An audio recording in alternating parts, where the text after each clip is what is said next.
Los saludamos, amigas y amigos de 15 UCR, y la presencia de mi barbijo, como dicen los argentinos, o cubrebocas, como decimos en Heredia, y en Atenas me imagino que también, es para decir algo que dijo un colega del doctor Álvaro Salas, nuestro entrevistado de esta ocasión, un colega mexicano de él, que dijo que el cubrebocas no curaba a nadie, sino que era una medida de prevención. Y dado que era mexicano, dice que la gripe estacional, y que sobre todo con los fríos del otoño y el invierno que vendrá, va a llevar a muchos resfriados, y que por ende no importa lo que digan las autoridades de los países centroamericanos o de cualquier otro lugar, el cubrebocas es una medida de salud pública. Me lo voy a retirar porque estamos a distancia importante. Además quería lucir los colores guatemaltecos también.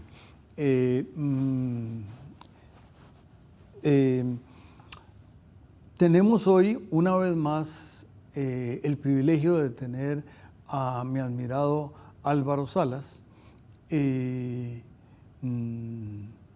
fue citado un día de estos cuando yo hablé del programa, y citado en ausencia cuando hablé del programa de donación de cuerpos o de cadáveres, porque él me escribió una breve noticia, pero no hablaremos de eso, pero sin embargo hablaremos de algo que el doctor Salas dedicó a la gente como yo, como él no tanto, porque él, vean ustedes que tiene todavía un bigote casi negro, pero dice que está dedicado a los ancianos, y a mí la palabra adultos mayor me resulta un poco eufemística y medio... Entonces, y está dedicado a alguien que ya sí salió en alguna ocasión en Economía y Sociedad, porque cuando habló el doctor Salas de que él estaba en la Carpio enseñando música, salió el tema de cómo aprendió el doctor Salas música, y entonces salió el abuelo.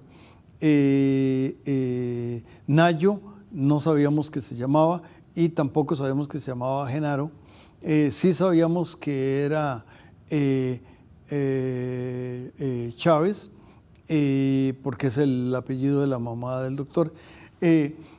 Pero he dado una larga introducción, doctor. Cuéntenos, tal vez ponga usted a las amigas y amigos en contexto para decir por qué he mencionado todos esos temas, y estoy feliz de que lo haga. Me siento privilegiado de que usted me hizo el favor de hacerme llegar esa producción, que al momento de esta grabación no tiene todavía una semana de estar en los medios. Adelante, doctor. El doctor Álvaro Salas, amigo de 15 UCR y de Economía y Sociedad, que este año está en su año 22. Bueno, muy buenas tardes a todos y a todas. Y noches y compañeros. Y mañanas. Y noches también, sí. Bueno, muy agradecido con don Juan por esta invitación a hablar de mi última producción literaria. Es mi cuarto libro.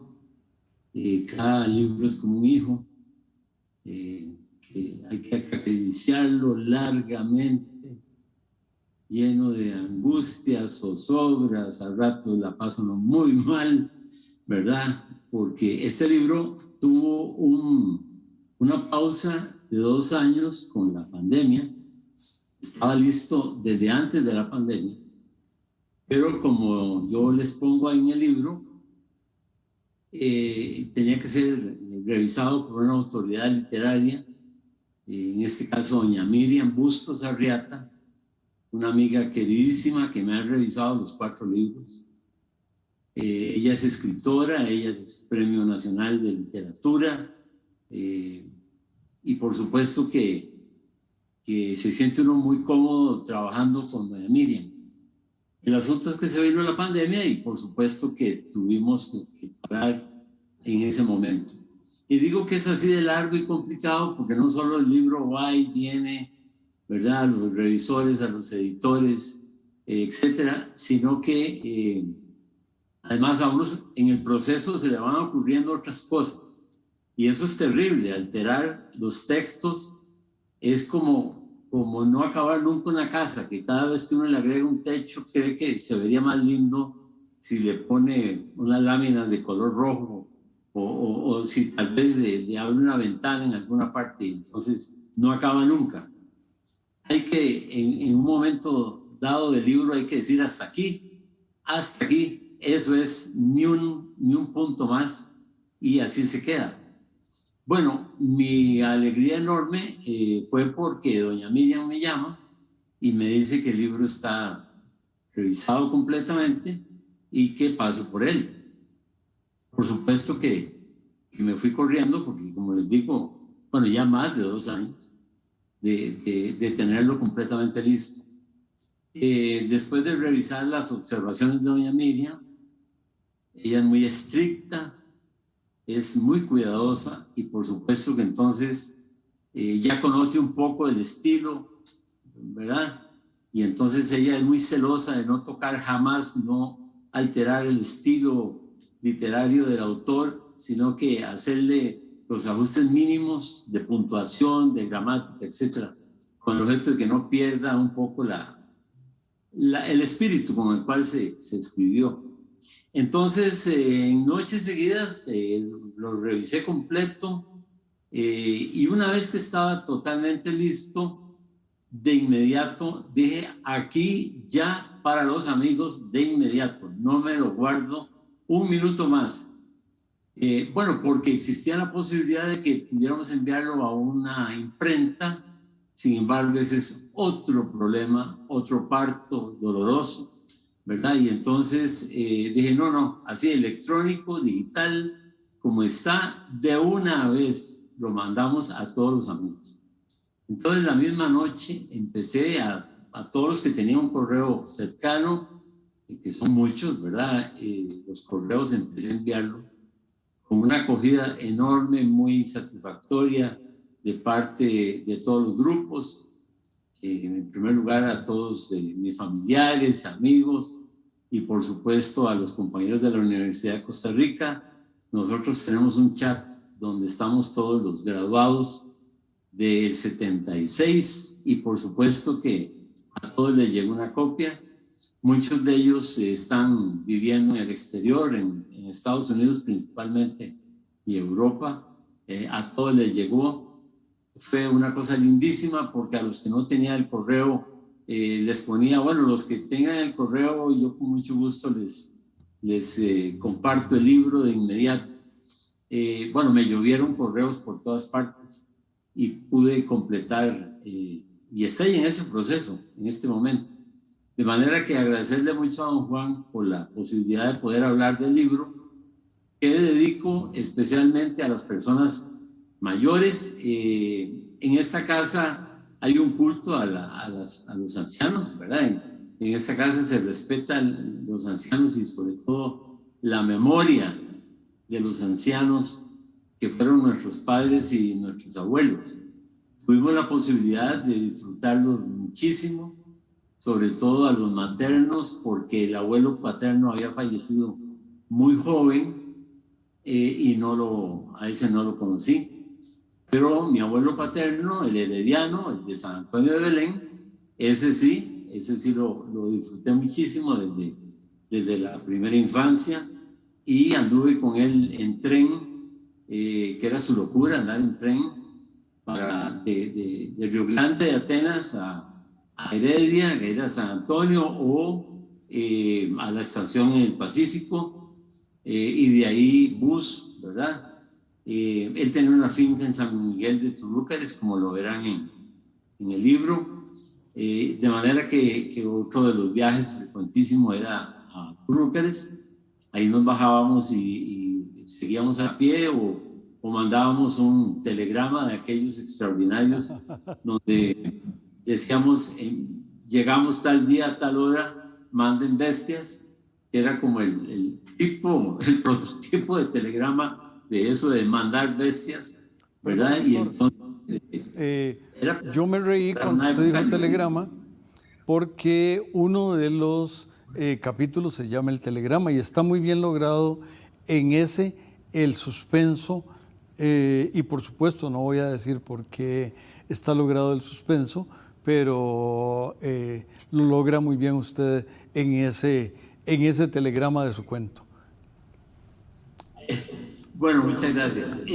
Bueno, como digo, la idea es dar una idea, dar una imagen, una visión de cómo era un poco eso de ser mayor en otra época, y cómo era la Costa Rica de entonces, ¿verdad? Porque me parece que, don Juan, tengo que reconocer aquí públicamente que a lo largo de escribir el libro, me fue entrando una gran nostalgia por una Costa Rica que ya no existe, donde la gente se ayudaban mutuamente, donde las personas eran muy sencillas y muy humildes, y no teníamos ese novismo y esta prepotencia de hoy día, ¿verdad? Y esta cosa de usar una gran cantidad de artículos de lujo que uno sabe que ofenden a la integridad y a la dignidad de miles de costarricenses que no tienen ni qué comer, ¿verdad? Y entonces, por supuesto que me fue entrando una nostalgia, recordando aquellos días de la solidaridad total, ¿verdad? En mi pueblo, en Atenas, uno pasaba por las casas y las viejitas lo paraban y le decían: si va para su casa, llévele un bocadito de pan o de bizcocho o de lo que estuvieran haciendo a su mamá. Yo, doctor, no estoy haciendo nada, de manera que no puedo mandarle hasta su casa un bocadito, pero sí tengo que darle a las amigas y amigos el bocadito de que usted regresará pronto para el segundo y último segmento del programa. Regresamos.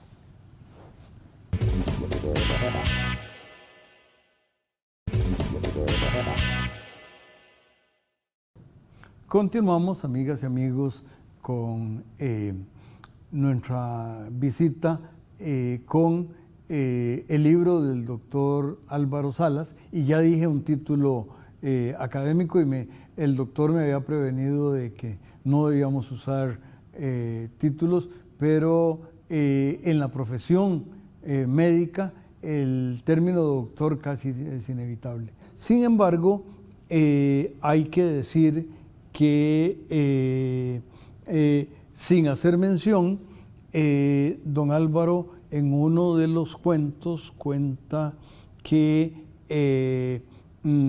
tenía un chofer muy igualado que le daba, que corregía al entonces señor presidente de la República, y quien tenía la cercanía con el funcionario Álvaro Salas. La otra cosa que me llamó la atención es que yo sabía de la existencia del abuelo de don Álvaro por músico, ya dije por qué, pero no sabía que se llamaba Genaro, y menos sabía, porque Genaro para mí es un maestro mío de la universidad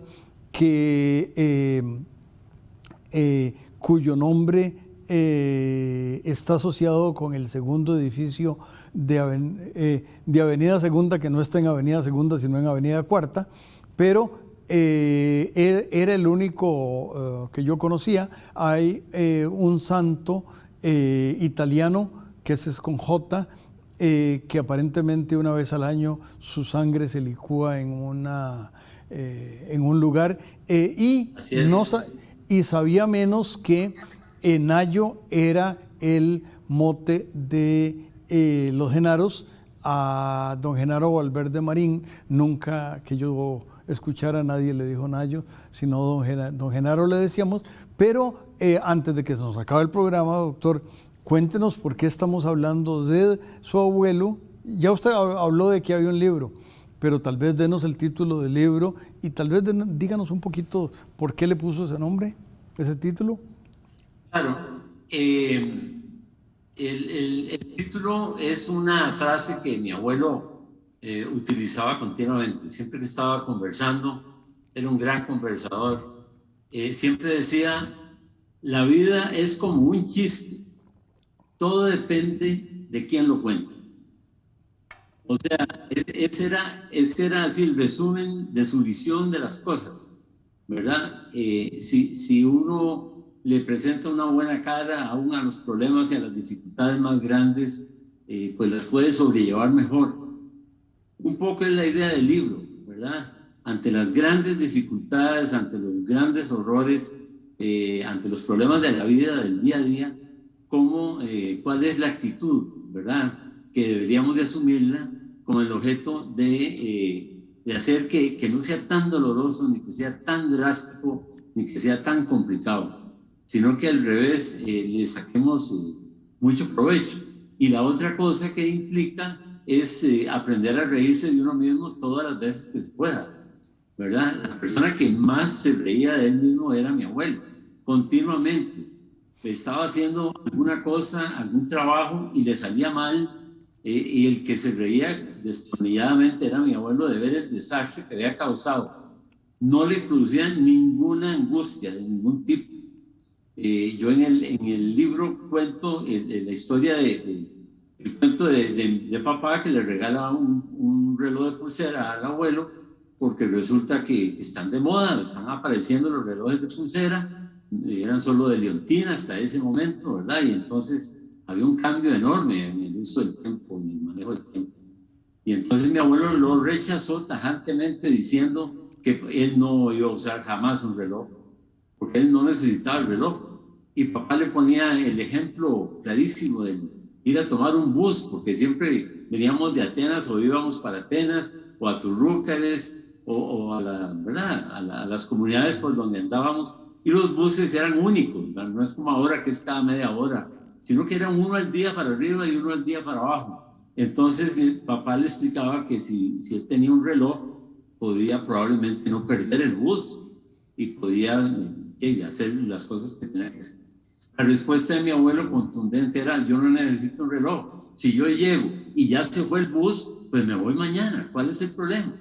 Me voy pasado mañana, no tengo ninguna dificultad. Ahora, si yo llego a coger el bus y el bus no se ha ido, que me da tiempo de ir a comprar un periódico, leer el periódico, tomarme un café y esperar pacientemente a que venga el bus y nos vayamos, ¿verdad? Entonces él no sentía la necesidad de un reloj, ni sentía la necesidad de ninguna cosa que lo llevara a un punto de estrés o de angustia por ninguna razón en este mundo. Entonces, el libro es un homenaje a la gente de 1900. Mi abuelo nació en el 1900, exactamente. Y entonces ya prácticamente no tenemos gente de esa, ¿verdad? Se nos han ido casi todos. Fue una persona que vivió todos los cambios más extraordinarios, vivió la aparición de la radio, vivió la aparición de la televisión, fue testigo de primer nivel del accidente del tren del río Virilla, ¿verdad? Que fue una cosa terrible en Costa Rica. Vivió el 48 y todos los movimientos políticos y militares de esa época. Y en Europa las guerras, vivió 2 guerras mundiales y pagó las consecuencias de esas guerras con la escasez de medicamentos y de equipo y de material de construcción, etcétera, que venía todo de Europa. De manera que fue una época muy, muy dura, muy difícil, pero fantástica, llena de innovaciones, de cosas extraordinarias que pudimos ir viviendo poco a poco en Costa Rica, que no es, como decir, el punto de desarrollo más grande del mundo y que las cosas tardan un poco más en llegar, pero que ellos lo pudieron disfrutar enormemente, como fue, como digo, la televisión, la radio, etcétera, que son cosas que, como le dije, pues me llenaron de nostalgia revisando el libro tantas veces, ¿verdad? De recordar los tiempos cuando veíamos las novelas, papá y mamá y mis hermanos juntos en la radio, ¿verdad? Era una cosa que uno con la imaginación pues disfrutaba enormemente, pero sobre todo que estábamos juntos. Y de repente mamá se iba a la cocina, que era de leña en Atenas, y nos hacía un chocolate que es algo extraordinario, un chocolate, y por supuesto que tenía un bizcochito por ahí, y teníamos la tarde juntos más preciosa de este mundo. De manera que es una mezcla de sentimientos, ¿verdad? Alrededor de un libro que busco hacer homenaje en el mes de las personas mayores, ¿verdad? En octubre se celebra este mes de las personas adultas mayores, y entonces yo quisiera pues de aprovechar la ocasión, primero de decirles a todos que yo quiero enviarles una copia del libro. A todas las personas que quieran, que estén interesadas en recibir una copia del libro del abuelo y otros cuentos más, me escriben a mi correo electrónico, que tal vez en el programa se pueda agregar. No, pero usted lo puede decir despacito. Yo casi me lo sé de memoria, pero por favor dígalo despacito. Eso es muy sencillo, porque es el nombre Álvaro Salas, seguido 158 @gmail.com. Es muy fácil. Álvaro Salas 158 es una sola frase, no lleva mayúsculas 158, y no lleva puntuación. No lleva ningún punto, @gmail.com. A todas las personas interesadas, yo de mil amores se los envío. Espero que lo disfruten muchísimo. No se sientan ofendidos, porque el abuelo era bastante atrevido y hacía sus cosas y sus fechorías de joven, como todos los jóvenes.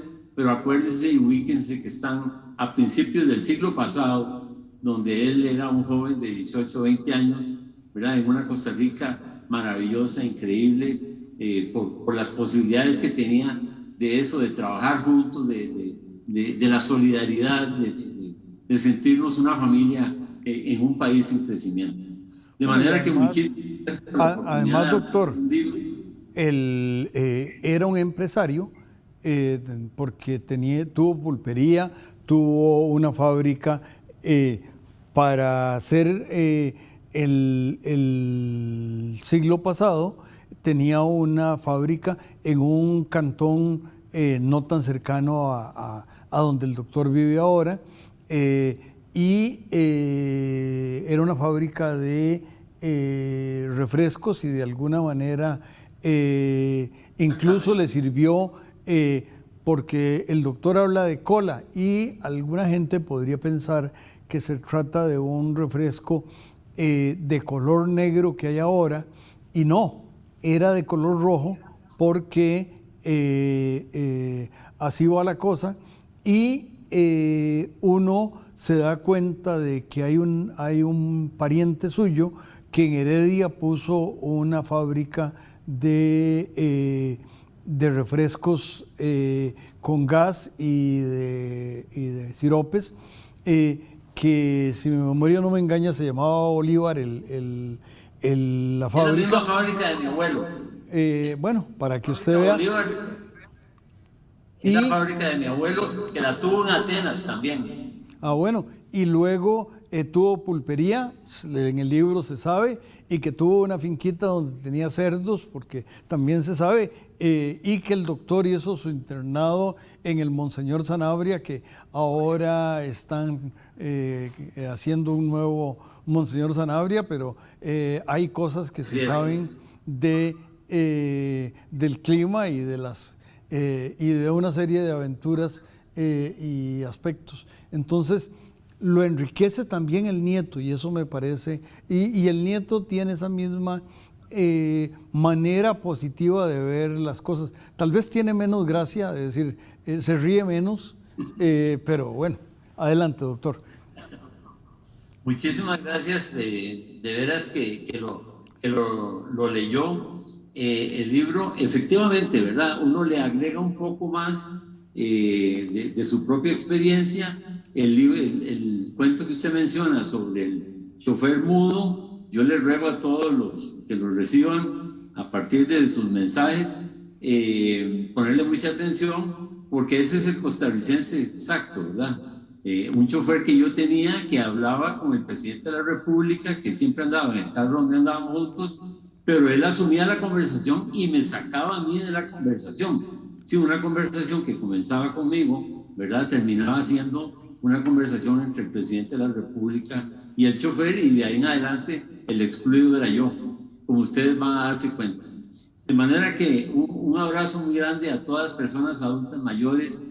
Yo espero que sus nietos, que tal vez no los conocieron, pues a través de mi abuelo reciban un poco de esa imagen de los muchachos de 1900, ¿verdad? Que armaron sus familias en dificultades y con dificultades muy grandes, y que pudieron heredarnos una patria tan maravillosa como la que ellos nos heredaron, y que ahora tenemos el gran reto de mejorarla y seguirla siendo solidaria, con un seguro social importantísimo, con una universidad de Costa Rica cada vez más fuerte, y que capeamos la tormenta, ¿verdad? Siempre hay problemas. A los amigos y amigos, doctor, los invitamos a que se mantengan con los espléndidos programas de 15 UCR, y a usted siga escribiendo libros tan buenos como todos los que le he leído. Gracias, doctor, y felicitaciones. Buenas tardes, buenas noches. Gracias. Y buenos días. Muy amable. Thank you.